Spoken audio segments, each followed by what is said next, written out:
și spune-mi cum o percepi pe Anișoara. În astralul superior am găsit-o. Acum înțeleg de ce nu-i recunoșteam energia. E ca și când, în momentul când intram în rezonanță cu ea, la început vedeam flash-uri de lumină, ca și când ești în întuneric și cineva ți aprinde și stinge o lanternă. Și ea a început să râdă și mi-a făcut cu mâna și zice: îți place aura mea, îți place câmpul meu, îți plac culorile mele? Și i-am spus: de aceea nu te-am recunoscut eu la început. Și a zis, zice, da, zice, și eu sunt mândră de ce am devenit.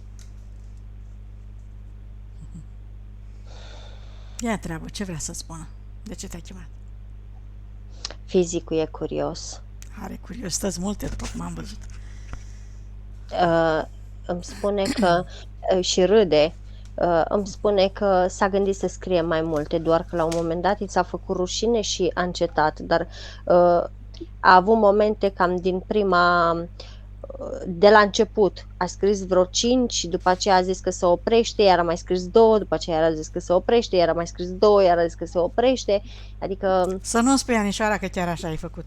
Așa este, doamnă, da, confirm, da. Și eu râdeam acum când zicea Amalia, da? Ok, mai departe, atât Amalia. îmi spune că atât partea subliminală, adică atât ea în subtil cât și spiritul ei erau chiar acolo, unul lângă celălalt, lângă ea. Și la un moment, pe lângă faptul că se amuzau, câteodată unul mângâia pe picioare, iar celălalt pe cap. Confirm.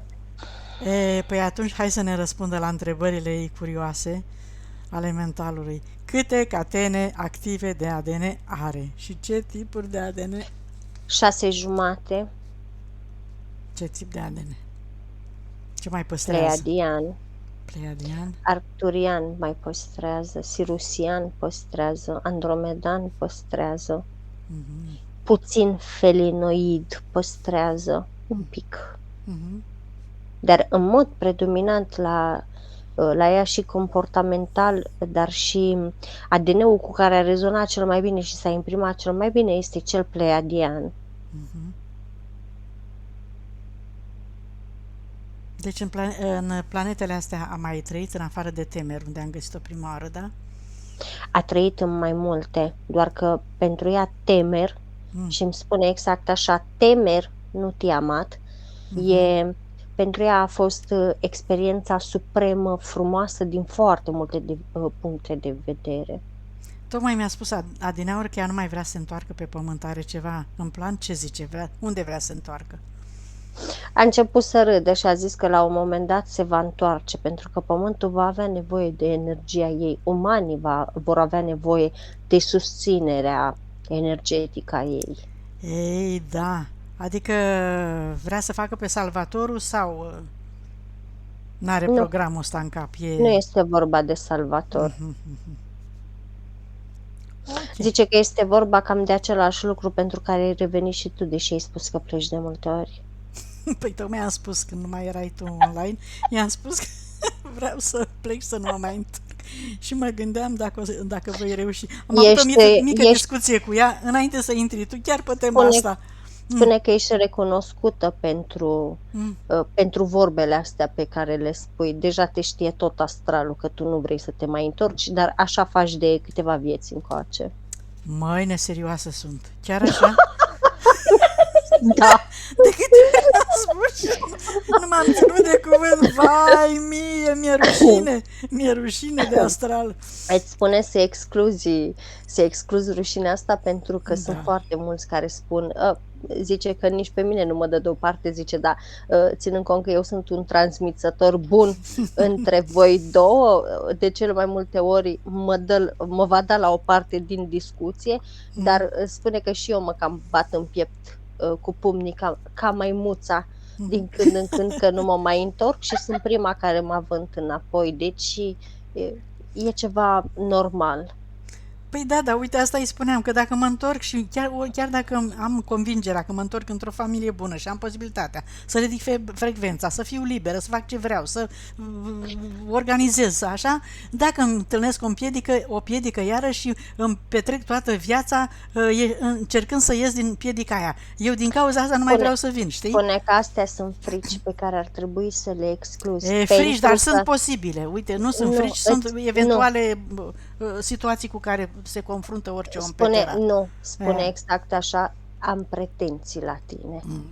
Te-ai gândit că e posibil să te întorci? Ai încercat să-ți programezi viitoarea viață? Conștient de acum? Ai încercat să-ți programezi viitoarea experiență? Conștient de acum? De la A sau la Z. lași în voia sorții? Bun, păi dacă nu mai vreau să mai vin, de ce să mai îmi proiectez? Dar, da, mă rog, o să mă Spune gândesc că în la asta. momentul în care vei vrea să-ți poți să-ți proiectezi mai multe linii de potențial. Tu poți să-ți proiectezi, spune, și e valabil inclusiv pentru anișarea, poți să-ți programezi linii de potențial posibil de experimentare pe fiecare planetă în parte, dacă vrei. Astfel încât tu, în momentul când ieși din corp, tu îți vei vedea liniile de potențial create de tine. Indiferent dacă ai contracte sau nu, prima dată îți vor apărea în față liniile de potențial pe care ți le-ai creat tu. Și dacă îmi creez eu o linie să merg direct în sursă și să mă odihnesc acolo vreo câteva mii de ani, e posibil? Poți să faci și lucrul acesta, asta dar nu o vreau, că am să-ți obosit. convină. O să-mi convină. Da, hai că nu e despre mine acum, că eu sunt mai rebelă. Este valabil și pentru anișoara, nu este doar despre tine. Corect.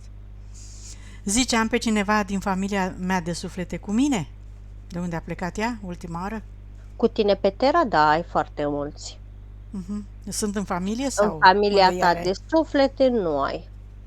Tocmai de aceea te și simți diferită, tocmai de aceea preferi să te sustragi de la cuib, tocmai de aceea ai momente când zici că ești disperată să stai cu familia, după 2 zile deja ți se ia și ai plecat singur într-o pădure. De asta zice în continuare, de ce nu-mi găsesc locul oriunde aș fi? Oare de asta sau mai e și altă cauză? De obicei, cei care au avut experiențe frumoase pe alte planete, e ca și când le rămâne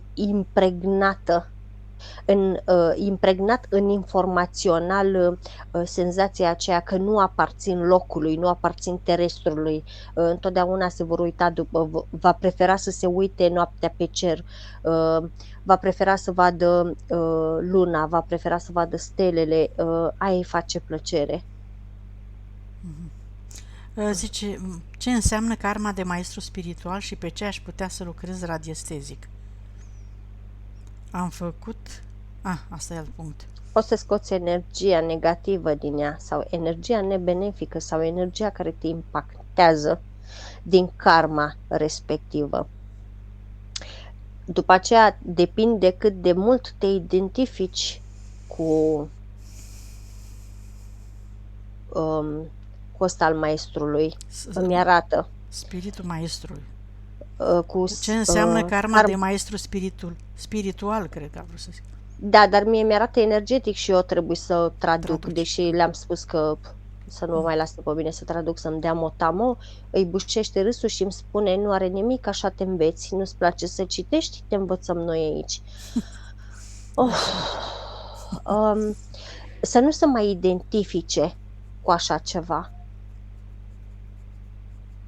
Nu-și trăiește karma de maestru, nu-și trăiește numărul de maestru. Adică, cum ar trebui să fie ca să-și trăiască karma de maestru și numărul de maestru? Să afișeze detașarea. Da. Am sesizat-o și eu, da. Dezidentificarea. Să nu se mai identifice cu. Indiferent că e număr maestru, că e numerologie, că e astrologie, că poate să trăiască la liber, da. Poate să le practice pe toate, dar să nu se identifice cu absolut niciuna. Cu nimic, ca să poată să-și aleagă ce vrea ea. Exact, și să extragă, mi-a arătat de acolo, numai biluțe din astea luminoase, pentru că sunt informații foarte ok pentru ea. Ce informație tare mi-ai confirmat și mie. Am făcut rău oamenilor în alte vieți? Scuze. Da, păi Dar cine n-a făcut, da. am Cine n-a văzut că făcut? a râs A râs așa și de ea. ce. Da, este și spiritul ei râde, dar nu vorbește, dar e cum să spun, parcă câteodată se și împing unul pe altul când încep să râd, dar ea râde foarte zgomotos, o percep foarte fericită și spune, zice, da, zice, am exclus rușinea, că altfel acum, zice, m-aș fi înroșit.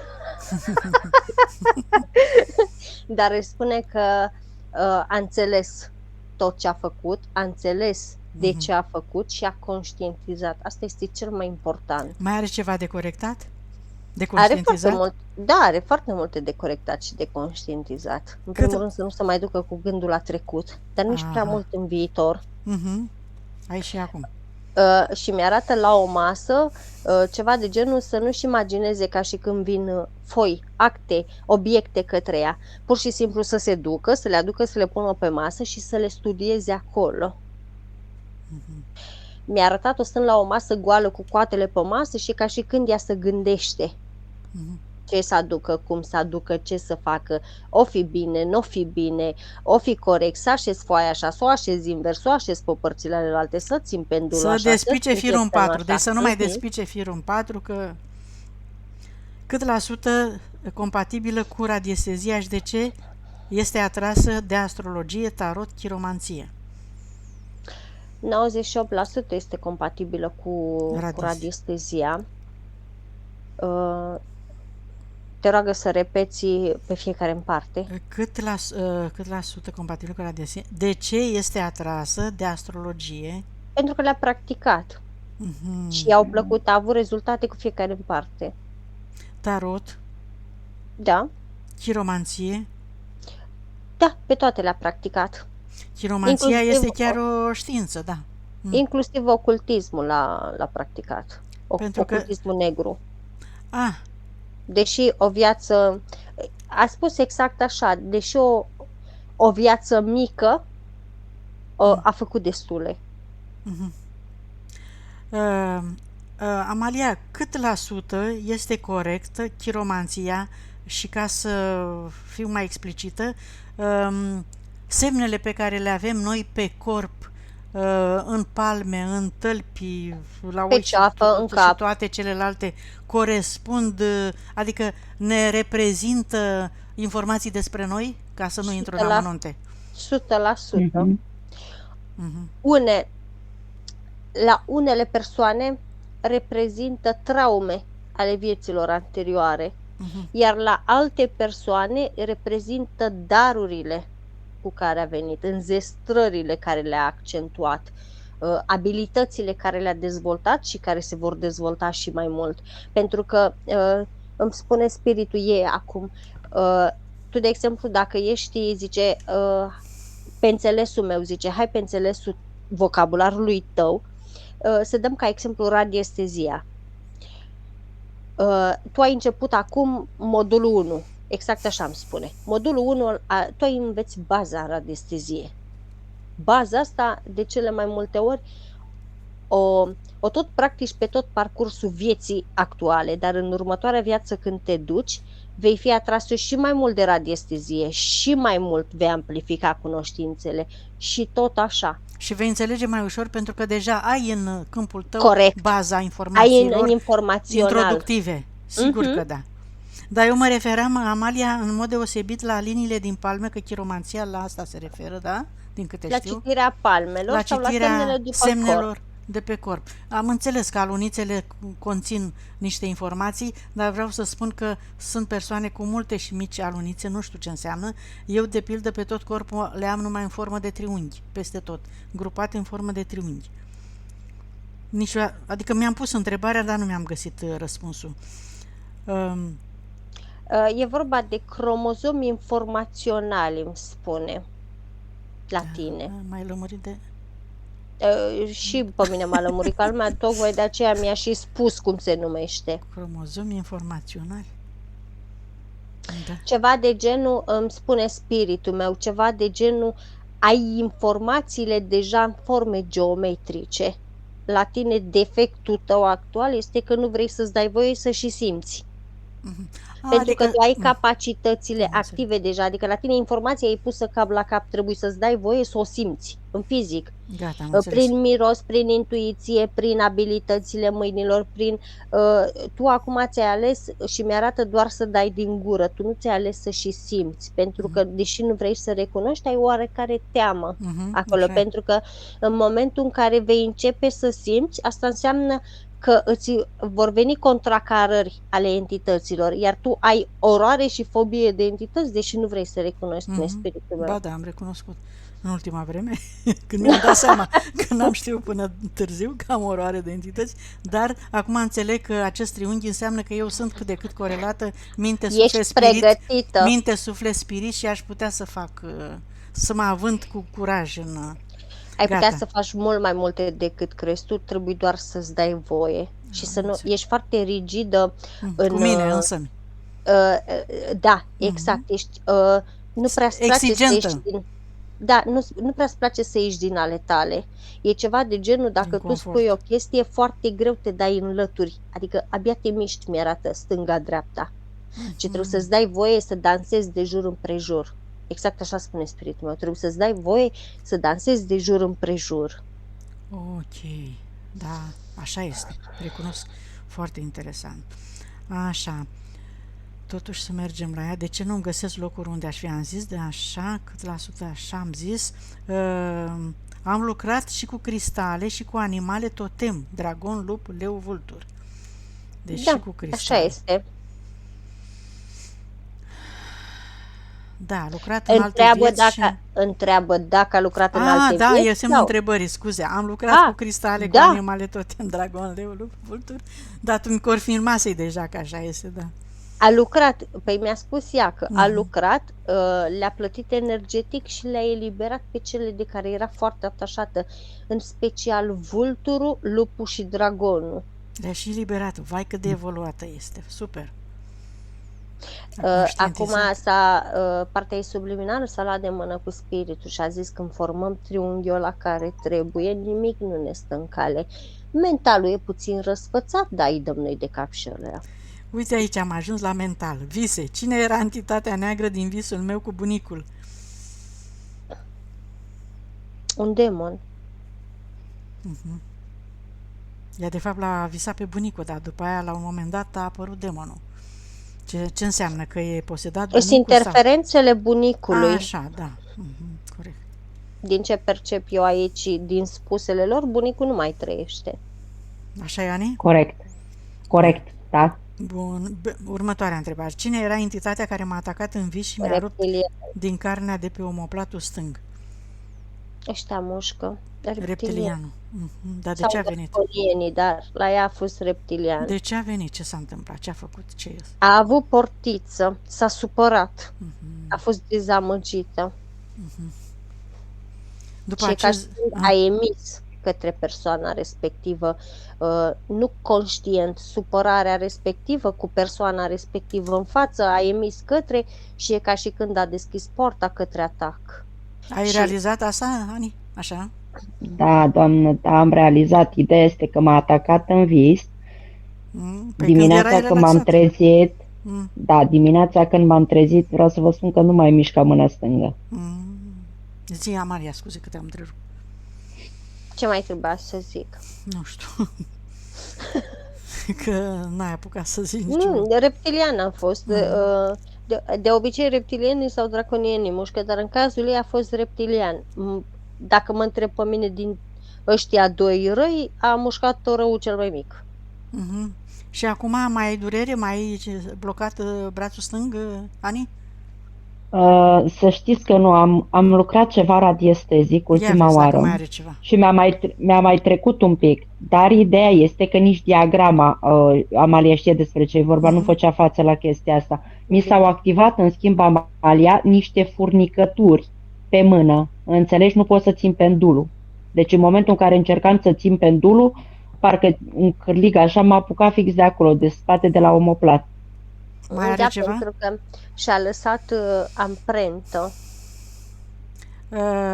De unde știi cum îi chemam? Ea mi-a dat 2 nume aici, Ani. Cum ai aflat care era numele lor? Nu mi-aduc aminte, doamnă, dar știu că avea niște gheare foarte mari, mi-a Păi- spus cum îl cheamă, n-am uite, ținut minte, n-am mi-ai ținut. scris aici, este o Nu, entitate... asta e alta. Nu, Asta nu, e altă asta întrebare? este altul. Da, Păi da, la ce da, se da. referă asta? Că Bahmet, nu are nicio legătură cu nimic. Bahmet îl cheamă cumva Amalia, Pe cine? pe reptilianul respectiv. Păi asta Nu vreau mai- să întreb. Nu mai este în câmpul tău. N-am de unde Aha. să știu. Am înțeles, L-ai mulțumesc. îndepărtat doar amprenta mușcăturii. A rămas acolo. Aha. Ei șters amprenta lui, n-ai șters amprenta mușcăturii, percep. Deci ai Aha. scăpat de el, dar ți-ar mai rămas mușcătura. Hai să scoatem și asta. Scoateți acum, Ani, alături de Amalia, scoateți și amprenta asta ca să te eliberezi brațul de toate acestea. E pe umărul stâng, de la umăr către spate, către omoplat. Zona Da. aceea, imediat. Mhm. Mm. Scoate acum, extindeți energia sufletului și scoate-o în afara ta. Transformă în energie pură, iartă, acceptă și eliberează tot.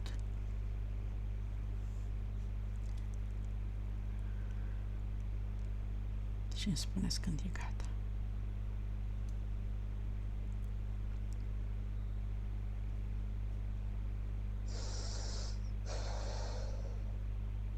Da. Cât la sută este benefic jobul actual?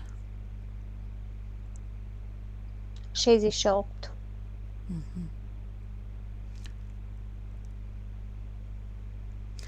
Zice că în sesiunea trecută spiritul ei a menționat că e bine să aibă joburi legate de coordonarea oamenilor. Ce înseamnă mai exact acest lucru? E Conducătoare, conducătoare de ce? plinitoare, îndrumătoare Îndrumătoare la ce? a oamenilor. Energetic, nu? Sau pe orice Fizic. domeniu? E bună ca șef pe orice linie. În fizic, nu vorbim de fizic. energetic. În fizic, bun, deci ca șefă. Exact. Într-un Ca orice șefă. serviciu care îi place să fie șefă, da? Asta îi Să se fie potrivește. coordonatoare, nu neapărat șefă, dar să fie supervizoare, să îndrume oamenii, să-i Unde ajute. lucrează acum înseamnă că e bine. Nu Da, știu mă unde rog. lucrează acum, că nu-mi spune. Acum e Mie vorba doar de mi-a- mai mult de acte decât de oameni, da. E foarte bună în comunicații, în comunicații interumane. Este un foarte bun sprijin pentru oameni. Este o foarte bună, mi-arată ca și când i-ar fi peste grupul respectiv de oameni și îi împinge. Îi face pe oameni să nu mai simtă atât greutatea apăsătoare a serviciului, îi bine dispune, e autoritară când trebuie, cât trebuie, are vocea, deși pare foarte autoritară, are vocea de impune respect, dar totodată blândețe, ceea ce contează foarte mult. Adică îi poate susține din multe puncte de vedere ca să nu simtă oamenii greutatea Corect. jobului. Foarte bine. S-a terminat karma cu oamenii de la ultimul loc de serviciu? S-a terminat toată karma ei. Karma de la penultimul loc de muncă? Când făcea acte de vamă și... Și când înjura. Da. Da? Așa Da. Dacă te-a prins și de data asta, Așa Anișa. spus spiritul ei. Și când înjura, da, zic, s-a terminat și aia. S-a terminat, iată, ești la 0. În corpul fizic simte un piuit în urechi. De la ce este? Primește informații, comunică cu spiritul, câteodată sunt frecvențe diferite, pentru că ea bagă îndoială, adică mi se pare, și zice că are momente când vorbește ca cu un cioban, cu el, cu spiritul. Îi dă comandă, îi dă ordine, da. cred. Nu, dar mi-a zis ceva de genul, hai ia zi frate, hai ia zi mă, du-te mă, fă-mă, ia zi mă cum e, adică spiritul meu mi-a zis pe înțelesul meu, o smardoială de cartier.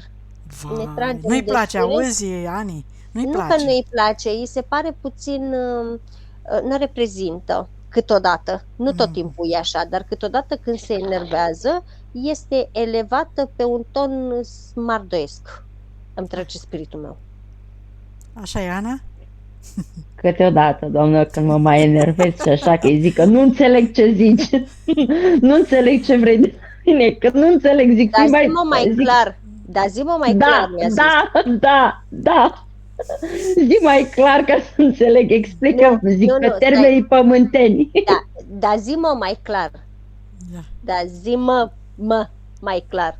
Păi, ia, hai că te-a prins și de data asta. Deci exact cum ai zis, ți-a văzut Amalia. Păi îmi spune Așa. spiritul, n-am văzut eu. Da, El, păi spiritul ei îmi spune. Păi, na, e mare lucru. Nu se supără, doar că Se pare că îl iubește, da. spune că ăsta este un mod de a se controla, pentru că ea dacă ar sta relaxată, ar primi informații foarte bune. De aceea și spiritul tot se străduiește să-i răspundă în timpul ăla, câteodată îi mai zice oprește-te că m-ai obosit și pe mine, dar când îi vorbește, ea simte țiuitora în urechi. Și ea, în loc să stea să asculte, spune că mai rău se enervează și se agită și n-a făcut nimic. Exact așa mi-a făcut și n-am făcut Deviație de sept. Nas înfundat tot timpul, de la ce este? Câteodată insecuritate și e ca și când nu simte siguranța vieții, dar nu mă refer neapărat la material. La cum îmi arată, mă refer mai degrabă la parcă miroase pericol în jurul ei și e tot timpul în gardă. Iar chestia asta, cum să spun, îmi arată că îi închide sinapsele aici la nas. Sinapse, zic bine? Da. Da. Da. Sinusuri, pardon. Sinapsele sinusurilor. Sinapsele sinusurilor, zicea Amalia bine, da. Păi da, că uite, mai încolo ziceam cumva dezvolta simțul auzului și al mirosului în energetic.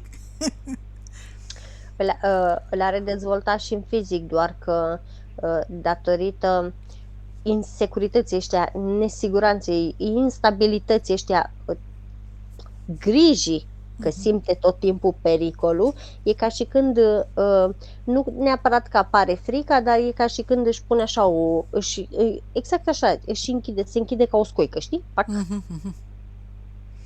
La fel e curioasă să știe dacă într-adevăr aude cum se deschid și se închid portaluri. Da, e foarte bună pe chestia asta. Depinde, că de Deci obicei să nu te îndoiești de tine. De obicei aude portalurile care se deschid din minus. Astea de obicei cam scârție. Provoacă un sunet, cum să spun, metalic. Cam de poartă ruginită. Gen metalic, așa, un metal surd. Ok, deci auzi bine. Simți bine, percepi bine. Dinții canini care nu iese. Un dinte canin. Asta care e cauza? De când a povestit, tot a început să-mi sune mama. Mama. A avut un șoc, o traumă, o chestie cu mama. Da, că dinții țin de părinți. Au o relație, am găsit noi odată, o conexiune cu părinții. Ia să vedem ce s-a întâmplat. O chestie, un șoc, o traumă cu mama. Și a zice mai degrabă intrauterină, la cum mi-arată. Orică mama n-a dorit-o, orică asta mama zic, un refuz ceva. coșată, orică mama, e ca și când cum să spun, mi-o arată acum în abdomenul mamei ei, ca făt, destul de mare, clar are peste 7 luni, dar e ceva de genul ca și când ea se mișca pe acolo și dintr-o dată parcă a dat repede înapoi, știi? Ori că a căzut mama și în momentul ăla fătul s-a simțit în pericol, ori că a primit vreun pumn în burtă mama și în momentul ăla, la fel, fătul s-a simțit un șoc în perioada intrauterină, dar de la mamă, clar. Ori că s-a temut de viața ei într-un anumit moment și de al copilului și a indus o informație pe frecvența corespunzătoare, cine știe ce se poate întâmpla. E de la mamă, clar, și în perioada când ea era în abdomenul, în burtă. Ce să facă pentru deblocare? În energetic sau în fizic operație? Cum se poate ajuta? Îi vom lucra, spiritul meu Aha. spune că vom activa frecvență de deblocare și să mai facă o radiografie înainte sau e posibil să înceapă să-l simtă? Când o să crească și atunci va împiedica operația, dar nu e nimic stabil pentru că noi, deși lucrăm, va trebui să aibă o încredere. Bun. Amalia, acum ca să nu uităm, nu trecem de asta, hai să-i scoatem emoția, trauma, pentru care ea a fost, și-a retras o anumită frecvență de energie, și-a blocat o anumită frecvență de energie atunci. Hai să vedem dacă o depistezi în corpul ei. Ani, caută și tu, dă-ți comandă corpului să scoată la suprafață această traumă pe care ai perceput-o de la mama ta atunci când ți s-a blocat energia pe frecvența acelei zone din maxilarul tău.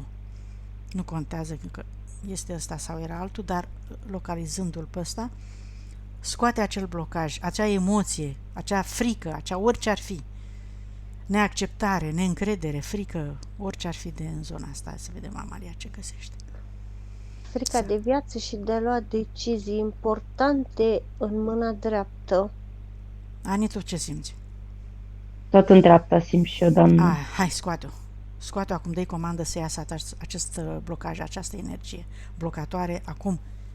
Este situată sub brațul ei, la subsoară. Uite, s-a ascuns.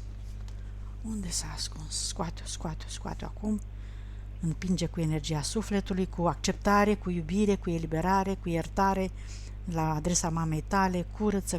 Curăță până la cordolul cu mama ta. Umple tot acest loc cu iertare, acceptate și eliberare și când număr până la 3 ai eliberat-o și ai transformat-o în energie pură, liberă, liniștită, relaxantă, confortabilă. 1, 2, împinge. 3, afară, pentru totdeauna. Acum s-a eliberat. Și s-a deblocat și creșterea caninului. Să ne scrii, te rog, peste 2-3 săptămâni.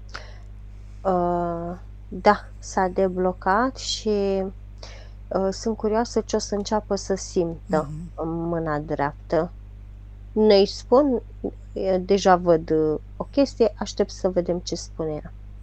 Poate în timp, așa că... sau a început centri energetici, Amalia, palmele încep să ardă pe mâna dreaptă. S-a deblocat, da. Da, și piciorul, să știi că a început să-l deblocheze. Simt o energie așa care curge, știi, lină, poate, da? Ce înseamnă să... Am văzut cum a început să-ți ia foc centri energetici ai palmei drepte, știi? Și la cum am văzut că se face ca o minge de foc, era imposibil să nu începi să simți. Gata, ai dat drumul. Că asta ți-ai și dorit. Ce anume țin și eu nu vreau să dau drumul. Iată că ai dat drumul. La energia care bloca creșterea caninului. Felicitări, Ani, felicitări, Amalia. Pentru Partea subliminală plânge, dar plânge de fericire și are exact emoțiile alea, știi, cum fac eu așa câteodată și spune, sunt atât de mândră de ea, e ca și când îi merge copilul, știi? Super. Adică ca și când face primii pași, știi, e entuziasmul ăla, am făcut-o mare, gata. Am pus-o pe picioare. Of, ce bine. Pentru chisurile pe ovare și nodulii de la sân se poate face ceva în energetic? Da. Ăștia de când îi ai, Ani? Doamnă, nodulii cred că au mai bine de 10 ani. Și chisturile la fel. Am fost la medici, mi-au dat tratamente diferite, am refuzat biopsii, nu știu de ce. Eu sunt genul de om, merg la cel puțin 3 medici. Dacă 2 îmi dau același diagnostic, aleg pe unul dintre ei care mi inspiră mai multă încredere. Ei, ce s-a întâmplat în cazul meu? Am văzut 3 medici, 3 tratamente diferite și ceva din mine, intuiția, mi-a spus să nu merg pe niciunul, că nu este nimic acolo să mă calmez. Dar totuși aș vrea să elimin din corpul fizic, doar dacă se poate. Dar dacă nu... ți-au zis ei la analiză că ai chisturi sau doar prin palpare? Mi-au zis ei că am chisturi. Pe ovare și noduli la sân, da? Sunt formațiuni hormonale, spune spiritul meu. Atât la sân cât și la chisturi. Spiritul meu șoptește ceva de genul, că e cam o viață sexuală neregulată.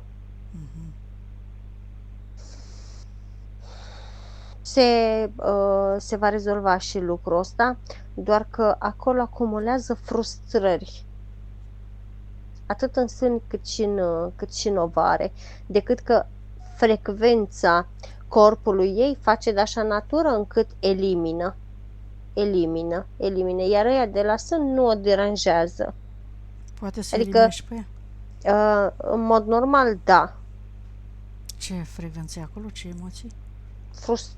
Frustrări. Ia, hai, Ani, scoate-le acum, toate frustrările acumulate de-a lungul timpului, pe care tu nu ai avut curajul să le elimini, pentru că n-ai știut, pentru că te-ai îndoit de tine, de puterile tale, pentru că acum a venit momentul să le scoți, pentru totdeauna. Scoate toate aceste blocaje, toate creațiile astea emoționale, mentale, de neîncredere, de îndoială, frustrările toate acumulate de la servici, de la familie, de la parteneri, de la oricine, de la copii, lipsă de copii și așa mai departe. Știe partea ta subliminală pe ce informație sunt create, așa că acum le scoateți cât număr până la 3 în totalitate, de oriunde ar fi, chiar dacă mai sunt rătăcite pe undeva, din toate celulele tale, le elimini și le transformi în energie pură, plăcută, liniștitoare. 1, 2, 3.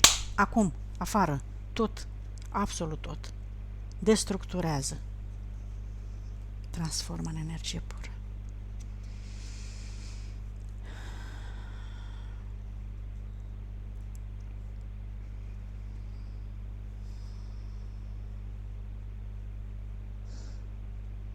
Extindeți energia sufletului și o umple acolo toate spațiile cu energie regeneratoare, reconstructoare, cum vrei tu, de refacere a celulei sănătoase, curate. Piciorul drept mai mereu rece este de la vaccinul pe care l-am făcut când aveam 2 ani și 7 luni. Ce s-a întâmplat atunci? Pentru că mama mi-a spus că pentru ceva timp am trecut în neființă. Nu este de la vaccinul respectiv. A vrut să se ridice atunci și s-a prelungit. Aș zice că a fost mai degrabă de la șocul ăla suferit intrauterin, dar deci la vaccin, mama i-a spus că a trecut în neființă pentru câteva... Da, exact. Asta trebuia să se întâmple. Trebuia să plece? Sau? Trebuia să plece și a fost adusă înapoi de către spirit să-și continue existența. Și de atunci piciorul ei e rece. Bineînțeles. Este de la vaccin? Nu are de la nicio soluția treabă. Vaccinului? Nu are nicio treabă. A rămas mai degrabă un remember a ceea ce s-a întâmplat atunci.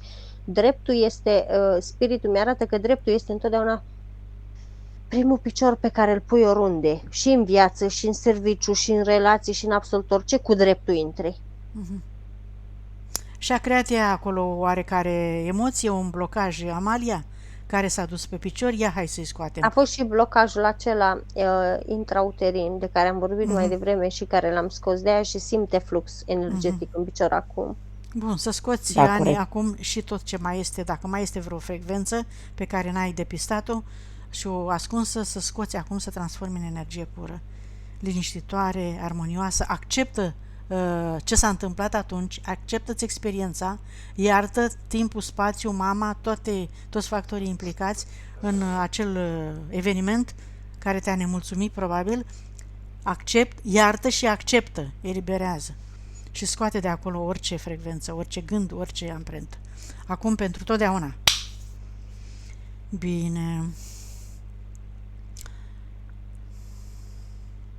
Cât la sută mi este benefică casa în care locuiesc acum? S-a mutat în altă casă. Recent. 38. Numărul casei este cauza sau e altceva? Energia casei și a celor care locuiesc în casa respectivă. Dacă își curăță casa, e ok? pentru ea este o provocare. Păi da, Este, asta mă gândeam. este o provocare care spiritul ei spune că totodată se și autotestează stând aici. Exact. Și hai să înceapă prin a-și curăța casa, dacă tot vrea să se testeze, să-și ridice casa la vibrația optimă. Bine, pentru ea. eu văd camera. Camera, casa. că stă cu mai multe persoane în casă. Mhm.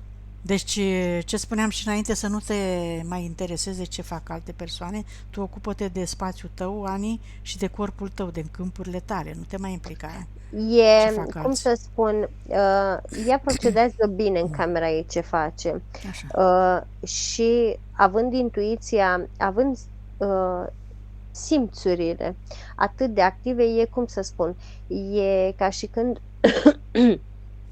cum să-ți dau eu exemplu, Ioana, cum văd aici, e ca și când eu stau în camera asta, da? E camera mea, e spațiul meu, dar în peretele din fața mea este un iglu, Da, în peretele din spatele meu este deșert, da. în peretele de aici sunt niște uriași și în peretele de aici sunt niște ciocănitori. Știi? Da. Adică, ok, eu mă ocup de spațiul meu, dar vrei... Te deranjează, ba ciocănitoarea, ba aia, ba aia. De asta e provocarea pentru ea, că ea trebuie și să accepte. să accepte și ce se Și- întâmplă în dreapta, în stânga. Exact, Adică și vrei, nu vrei... și urâtul și frumosul, ca să zic așa. Vrei, nu vrei, îi simte. Adică, oarecum îi creează disconfort. Depinde de ea cum interpretează disconfortul ăsta, pentru că dacă ea simte uriașul când se așează jos și să zguduie puțin camera, dacă ea imediat o ia ca un atac și începe să se emită către el, bineînțeles că atacul îi se va întoarce. Și știi ce am observat eu în trecut cândva, în cazul asemănător Amalia? Că dacă accepti situația actuală cu toată ființa ta și înțelegi, găsești variante ori să te muți, ori să se plece aia din jurul tău, ori să se liniștească, oriceva. Exact, mie mi-a arătat instant că se liniștesc. E ca și când parcă nu mai ești pe aceeași vibrație și parcă nu-i mai auzi. Dar ea știind că acolo sunt demoni de jur împrejur, ea fiind conștientă de chestia asta, dar delimitându-și spațiu, e ca și când nu mai au nicio... Adică să-i accepte și să-și delimiteze spațiul, da? Să lucreze la asta. Corect. Iar ei nu vor trece. Pentru că dacă o văd așa, dacă ea afumă cu Palo Santo cu intenția să plece demonii, bineînțeles că pe ei râcâie, mai ales că ei sunt renumiți că sunt foarte orgolioși. Dar dacă ea își delimitează spațiul și spune, spațiul meu este curat, este purificat, nimeni nu pătrunde aici. Interzic să mai se pătrundă prin câmpul meu. Exact, este altă treabă. Adică voi vă accept cum sunteți acolo unde sunteți, nu da, mă implic, e treaba voi voastră, nu vă neg, nu vă desfințez, nu muncesc cu voi, nu mă lupt cu voi, faceți ce vreți, dar eu în spațiul meu vă interzic să intrați. Da, pentru că eu sunt stăpâna mea și eu vreau liniște și armonie. Corect. Bun, nepotul meu este... E altă abordare, spune spiritul ei. Așa, asta zic, despre abordare e vorba. Nepotul meu este nepotul din altă viață? Nu mai mi-arată nimic. Câți ani are Ani, nepotul? Face mâine 3 ani. În câmpul mamei. Hai să vedem dacă primește Amalia vreo informație. Nu. Nu primește. Mă așteptam că din cauza asta. Cum să spun, văd un cordon destul de curat cu mama. Al ei, cu mama copilului. Al Anei cu mama, da? Sau ce vrei? E fata ei, nu? Ani, cine este nepoată? Băiatul ei. Nepotul? Băiatul, nepoțelul meu este băiatul surorii mele. E sora ei. Și da, tu nu ai copii, Ani, da? Tu nu ai copii. Nu. Că n-am mai dus-o pe Amalia să caute în neamurile tale. Deci este băiatul surorii tale și vrea să știe dacă i-a fost nepot în altă viață. Nu mi-arată că a fost nepot într-o altă viață, dar e cum să spun, în momentul când vreau să aflu informații, îmi pâlpâie. Este în câmpul mamei, este cum ar veni în abdomenul mamei și îmi pâlpâie. în momentul când o simte pe Anișoara, pâlpâie. Se aprinde, e ca un ou care se aprinde, care luminează, se extompează puțin, luminează, se extompează puțin. Asta îmi dă de înțeles că au avut o legătură foarte ok. Și au o legătură foarte ok. Da, Dar mai multe nu mi-arată acum. da, e prea devreme, e prea mic copilul. Bine, de ce mi-este frică să șofez în această viață? Zice. Ultima întrebare. E ca și când nu deține controlul, ca și când... Pe principiu că ea nu acceptă să nu dețină controlul într-o zonă. S-a mai ponderat, spune spiritul ei, la faza asta, dar este ca și când, fiind în mașină, ea nu merge pe principiu că sub picioarele ei sunt pedalele și volanul e în mâna ei. E ca și când în mentalul ei e ca și când că mașina o conduce pe ea, nu ea conduce mașina. Și asta una la mână și a doua la mână percep foarte multă nesiguranță pe cei din trafic. Înțelegi? Adică ceva de genul, ok, mă conduce mașina, hai că țin de volan și mă duce drept, dar dacă intră altul în mine. Știi? Dar dacă mă ciocnesc cu altul, dar dacă ăla-i bea, dar dacă el ăla-i drogat, dar dacă ăla nu știe. Dar de ce intervin întrebările astea? Că și la mine tot întrebările astea intervin. Eu am multe puncte în comun cu ea. Mentalul cu fricile preluate din conștientul colectiv. Sunt fricile celorlalți pe care le preluați. Da, mulți au un curaj nebun, dar intră ca bezmetici. Da. Inconștienți. Dar totuși mai sunt și alții cu frici și noi intrăm pe gregoarele lor. Preluați fricile din conștientul colectiv. N-are treabă egregoarele aici. Conștientul colectiv, pardon, scuze, am greșit. Da.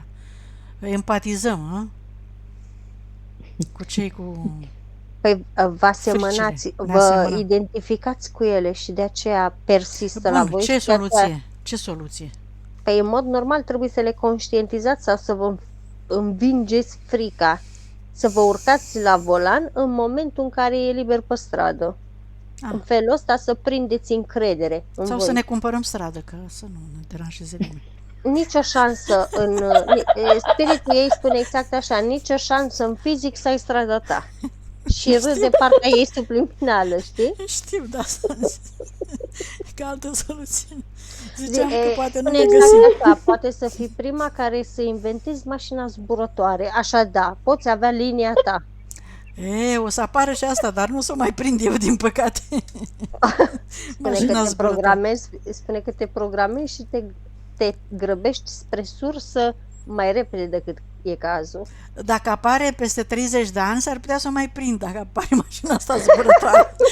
Să mă ducă și pe mine pe la 95-100 de ani, dintr-un loc în altul. Bun, ultima întrebare. Ultima a fost asta întrebarea.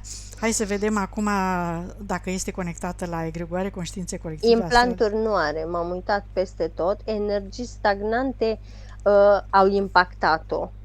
Le dă deoparte, dar are o chestie. Omite să le șteargă amprentele.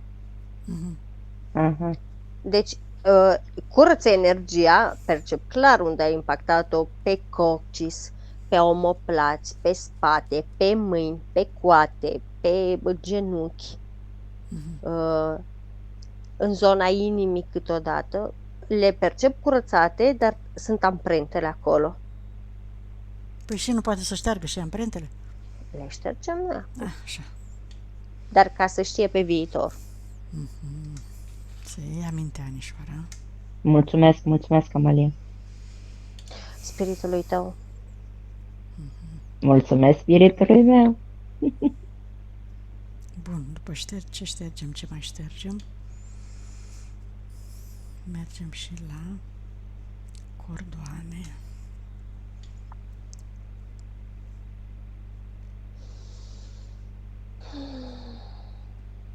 Dacă mai are de șters pe cordoanele celor vii, pe cordoanele transgeneraționalului. Pe transgenerațional Îi percep, cum să mă exprimez să sune ok? Îi percep foarte multă conștientizare în tăierea cordoanelor cu vii.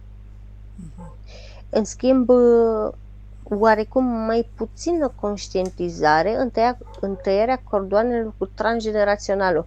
În special când lucrează radiestetic, o percep cu mâna foarfecă că le taie, dar parcă le taie, cum să spun, simbolistic și atât. Pac, pac. Mai Dar, superficial, așa. exact. Știi? A curățat și mai mult din transgenerațional. Să trimită și informații. Să aibă încredere în spiritul lor, cu iubire adevărată și să le cheme. Bine. Cu spiritul, hai, cheamă spiritul și spune-i să poate îți ceri iertare, că o să vorbești mai frumos de acum încolo cu el. Ce vrei tu să-i spui? Spune-i să te atingă, să-l percepi și spune-ne dacă îl percepi, dacă nu, merge mai departe.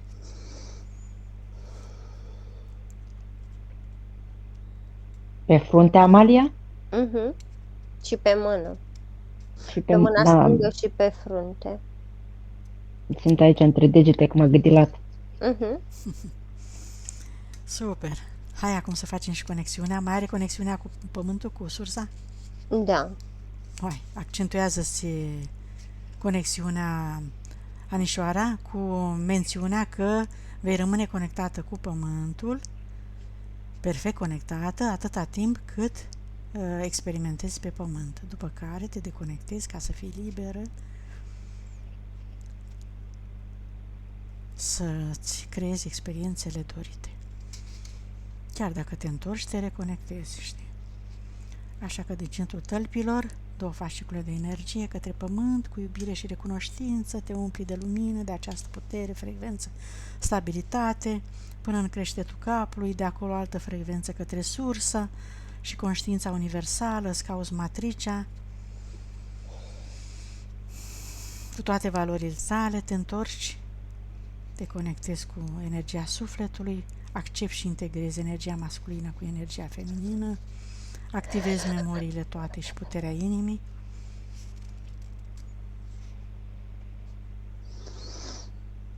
Integrarea celor 3 părți, suflet, spirit, minte. În inimă. Dar fii atentă că...